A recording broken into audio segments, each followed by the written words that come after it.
এক সময় ছিল যখন কারুন ছিল পৃথিবীর সবচেয়ে ধনী মানুষদের একজন।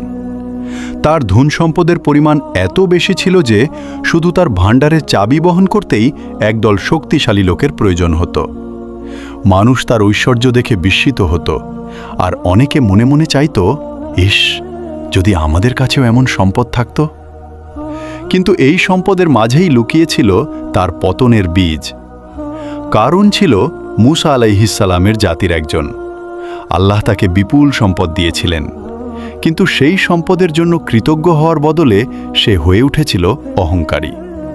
মানুষ যখন তাকে উপদেশ দিত, আল্লাহর দেয়া সম্পদের জন্য কৃতজ্ঞ হও, গরিবদের সাহায্য করো, দুনিয়ার পেছনে অন্ধ হয়ে যেও না, তখন কারুন অহংকার ভরে বলতো, এই সম্পদ আমি আমার জ্ঞান ও পরিশ্রমের কারণে অর্জন করেছি। এই একটি বাক্যই তার ধ্বংসের কারণ হয়ে দাঁড়ায়। একদিন কারুন তার সমস্ত ধন সম্পদ ও জাঁকজমক নিয়ে মানুষের সামনে বের হলো। তার পোশাক, তার বাহন, তার সোনা রূপার ঝলক সব কিছু মানুষকে মুগ্ধ করে দিল। অনেকেই বলল, আহ, কারুনের মতো সৌভাগ্য যদি আমাদেরও হতো। কিন্তু যারা ঈমানদার ছিল তারা বলল, ধ্বংস তোমাদের জন্য, আল্লাহর পুরস্কারই উত্তম যদি তোমরা বুঝতে পারতে। এই মুহূর্তেই শুরু হলো ইতিহাসের এক ভয়ঙ্কর পরিণতি। হঠাৎ করে আল্লাহর নির্দেশে মাটি কেঁপে উঠল। কারুনের প্রাসাদ, তার ধন সম্পদ, তার অহংকার সব কিছু ধীরে ধীরে মাটির নিচে তলিয়ে যেতে লাগল। মানুষ হতবাক হয়ে দেখল, একসময়ের সেই ক্ষমতাবান, ধনী, অহংকারী ব্যক্তি আজ মাটির নিচে ডুবে যাচ্ছে। তার চিৎকার, তার সাহায্যের আবেদন কিছুই তাকে বাঁচাতে পারল না। কেউ তাকে সাহায্য করতে পারল না, কারণ আল্লাহ শাস্তি থেকে বাঁচানোর ক্ষমতা কারো নেই।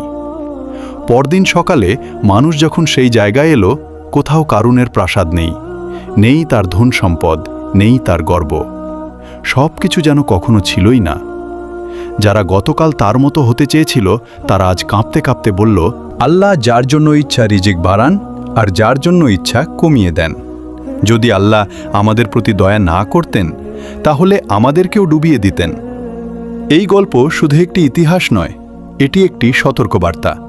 অহংকার, সম্পদের গর্ব আর আল্লাহকে ভুলে যাওয়া, এই তিনটি জিনিস মানুষকে ধ্বংসের দিকে নিয়ে যায়।